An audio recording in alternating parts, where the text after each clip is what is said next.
Buku Perang Kolonial Belanda di Aceh, Cadet Colonial War in Aceh, Penerbit Pusat Dokumentasi dan Informasi Aceh, tahun 1977.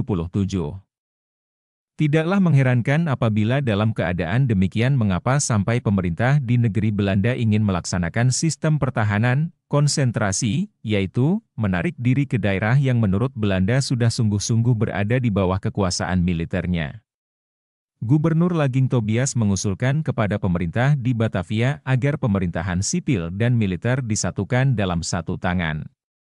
Ia sendiri menentang sistem konsentrasi, dan kemudian ia pun berhenti. Pada tanggal 19 Agustus 1884 diangkatlah Kolonel Demeni menjadi gubernur sipil dan militer untuk melaksanakan sistem itu.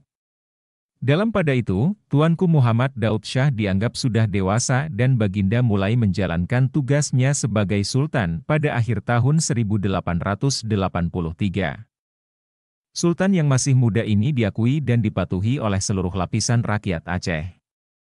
Baginda menjalankan tugasnya sebagai Sultan dengan dibantu oleh Tuanku Hashim Bangtamuda sebagai Raja Muda dan Teungku Ditiro sebagai Kadi. Sultan berseru kepada para ule balang agar mereka meneruskan dan menggiatkan pengumpulan uang dan harta benda untuk kepentingan Perang Sabil. Di samping itu, diangkat pula Teku Umar sebagai Amirul Bahri, atau Panglima Laut, untuk Aceh Barat. Tuanku Mahmud, adik Tuanku Hashim Bangtamuda, diangkat sebagai Wakil Sultan untuk Aceh Barat dengan gelar Bangta Kecil, yang sejak tahun 1886 berada di Kluang, Daya, dan Lambe Usoe dan berpengaruh di wilayah ini. Pada tahun 1889, 16 tahun sesudah Perang Belanda berlangsung, di samping Panglima Polem terdapat pula pemimpin-pemimpin yang sangat berpengaruh, yang menjadi pengikut setia Sultan Aceh di Keumala. Mereka itu adalah 1. Kepala Sagi XXV Mukim Yang Sah, Tekukat Banta, yang berumur kira-kira 17 tahun dan bertempat tinggal di Keumala. 2. Kepala Sagi XXV Mukim Yang Sah, Teku Sri Ulama, dan tinggal di Pate, Aceh Barat. 3. Teku Umar, yang oleh Sultan Muhammad Daud Shah diangkat sebagai Amirul Bahri di Aceh Barat. 4. Teku Mansur dari Meulaboh. 5. Laksamana Enjong.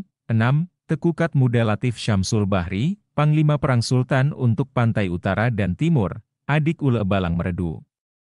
7. Teku Bentara Cumpes, Kepala 3 Mukim Pidi, yang bersama Teku Ben Titue merupakan penasihat-penasihat Sultan yang terpercaya, dan 8. Sejumlah pemimpin dan tokoh lainnya di dalam dan di luar daerah Aceh Besar.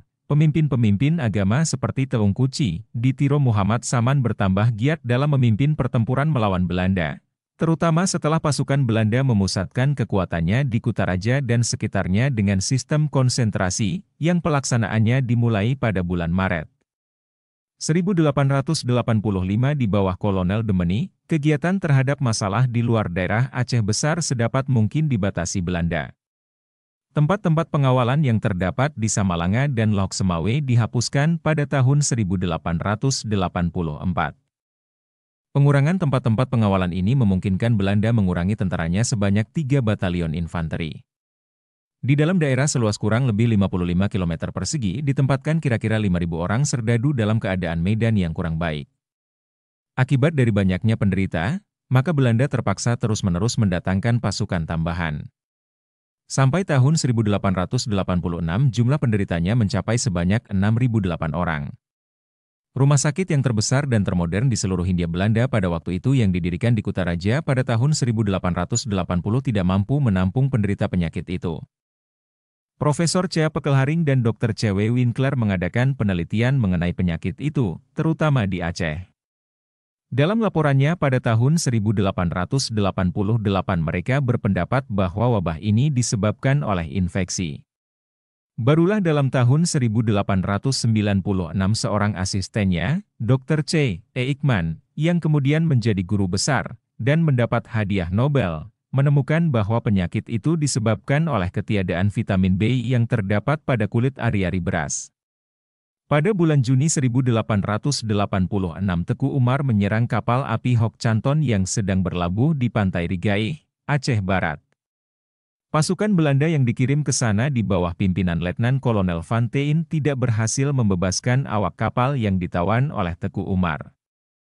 Akhirnya terpaksa awak kapal itu ditebus oleh Belanda dengan membayar Rp25.000 kepada Teku Umar. Karena tidak berhasil menangkap Teku Umar, Van Teyn menangkap anggota-anggota keluarganya serta memusnahkan kampung Rigaih dan Kuta Berandang. Politik non-intervensi dijalankan oleh pemerintah Belanda, dan kepada para ule balang diberikan sejumlah uang bulanan agar mereka mau bekerja sama dengan Belanda. Usaha seperti ini oleh Menteri Jajahan Belanda diserahkan kepada Gubernur Jenderal sesuai dengan keadaan anggaran belanja pemerintah Hindia Belanda. Sebagian dari uang ini mengalir pula kepada Sultan di Keumala dan kepada para ulama. Dapatlah dimengerti bahwa Belanda dalam menghadapi rakyat Aceh merasa cukup pahit dan berat. Ada pejabat-pejabat tinggi Belanda yang turut memikirkan bagaimana dapat memecahkan masalah agar segera dapat menundukkan pihak Aceh meskipun mereka tidak bertugas di Aceh atau di Batavia. Dalam hubungan ini adalah sangat menarik sepucuk surat rahasia Residen Ternate tanggal 12 Mei 1887 yang ditujukan kepada Panglima Angkatan Darat dan Kepala Departemen Peperangan Hindia Belanda yang mengusulkan agar dipakai pasukan penolong dari Arafuru, yang terdiri dari pemenggal-pemenggal kepala yang andal untuk bertempur di Aceh. Gubernur sipil dan militer Belanda di Aceh tidak menyetujui usul ini, dan karena itu tidak dilaksanakan. Pada tahun 1886 Jenderal Demeni melakukan taktik, biarlah orang Aceh memerangi orang Aceh. Rakyat XXI Mukim dipersenjatai dan diperintahkan berpatroli di bawah pimpinan kepala-kepala kampung atau keuci, dengan dukungan pasukan Belanda. Panglima Tibang turut serta memimpin pasukan bersama Tekunya, Banta, Panglima Sagi XXVI Mukim melawan pihak Aceh. Tetapi apakah taktik ini berhasil? Terhadap Teku Umar, Belanda gagal. Memang sejak 1883 ia bekerja sama dengan Belanda, tetapi tak lama kemudian ia menghantam Belanda, yaitu dengan terjadinya peristiwa Nisero dan pada tahun 1886 dengan menyerang kapal Hoek Canton. Sejak tahun 1886. Karena kekuatannya merupakan suatu kenyataan, Belanda berusaha bersahabat dengannya. Dalam bulan Juni 1886 Gubernur Van Teyn mengusulkan kepada pemerintah Hindia Belanda untuk memberikan pengampunan kepada Teku Umar. 2 kali Gubernur Jenderal menolak permintaan ini, Demeni meninggal dalam bulan Desember 1886 dan diganti oleh Kolonel Van Teyn. Sebagai gubernur, Van Teyn juga setuju dengan pendapat Laging Tobias bahwa dengan pemulihan kedudukan dan pengakuan terhadap Sultan ada harapan Aceh menyerah. Meskipun untuk ini Belanda harus melakukan tekanan-tekanan, sejak tahun 1888 Van Teyn sedikit demi sedikit mulai meninggalkan politik menunggu. Baik di sekitar garis pertahanan Belanda maupun di luar daerah Aceh Besar ia menjalankan politiknya yang lebih aktif. Pejuang-pejuang Aceh yang menyusup ke dalam garis pertahanan Belanda banyak menimbulkan kerugian pada pihak Belanda sendiri.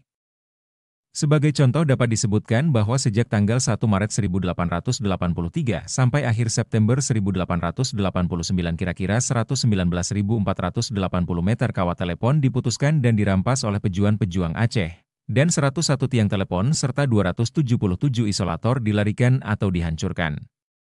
Perjuangan rakyat Aceh juga mengalami pasang naik dan pasang surut.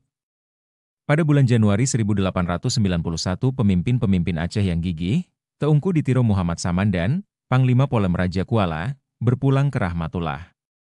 Panglima Polem Raja Kuala digantikan oleh anaknya Raja Daud sebagai Panglima Polem. Ia dibantu oleh 2 orang panglimanya, abang ipar Teku Ali Basyah dari Geudong dan Teku Ibrahim Montasie. Raja Daud bekerja sama secara baik dengan mertuanya, Tuanku Hashim Bangtamuda. Raja Daud berhasil mengumpulkan dana sabilillah yang hampir mencapai Rp35.000 di daerahnya dalam XXI Mukim, sedangkan Tuanku Hashim mengumpulkan amunisi di dalam daerah 7 Mukim Pidi. Dengan bekerja sama dengan ulama-ulama Teungku Mayet Tiro, Teungku Klibe Uet, Habib Long dan Teungku Pante, Glima, Panglima Polem mendirikan kubu-kubu pertahanan guna menghadapi serangan Belanda terhadap XXI Mukim. Teungku Muhammad Amin pada bulan Januari 1892 menggantikan ayahnya Teungku Syekh Saman di Tiro dan mendapat pengakuan dari Sultan. Di samping Teungku Muhammad Amin dan adiknya Teungku Beb, pimpinan peperangan pada pihak Aceh pada waktu itu adalah Teungku Pantekulu, Teungku Ali Lamkra, Teungku Kutakarang, Teungku Mat Saleh, Habib Samalanga, Teungku Digalewe, Teungku Raye, dan Habib Long, Teungku Husen Wengbata dan Pocut Mat Tahe. Kedua-duanya diangkat sebagai Panglima Besar pasukan Muslimin bertepatan dengan pengangkatan Tekunya, makam sebagai Panglima Besar untuk Aceh Timur. Dalam bulan Juni 1893 terjadi pertempuran sengit di daerah Tamiang yang dipimpin oleh panglimanya, Makam. Dalam pertempuran ini sejumlah perwira dan bawahan Belanda tewas. Untuk memelihara keamanan dan ketertiban dalam garis pertahanan konsentrasi, pihak Belanda mendirikan Korps Marechausee, yaitu sejenis pasukan istimewa, pada bulan April 1890. Kerugian pada pihak Belanda cukup besar yang setelah hampir seperlima abad berperang, yaitu pada tahun 1891, berjumlah 200 juta florin habis untuk peperangan, 1.280 orang tewas, dan 5.287 orang luka-luka. Kolonel Pompey van Meerdervoort, yang menggantikan Jenderal Van Teyn pada bulan Mei 1891, mempunyai pandangan yang lain pula terhadap peperangan Belanda di Aceh ini. Ia mendukung politik lunak dan tidak campur tangan dalam persoalan-persoalan yang timbul di antara para ule balang atau kepala-kepala daerah di Aceh. Pemerintah kolonial tidak setuju dengan kebijaksanaan ini, dan karena itu Pompey van Meerdervoort mengundurkan diri dalam bulan Januari 1891 dan digantikan oleh Kolonel Dijkerhoff.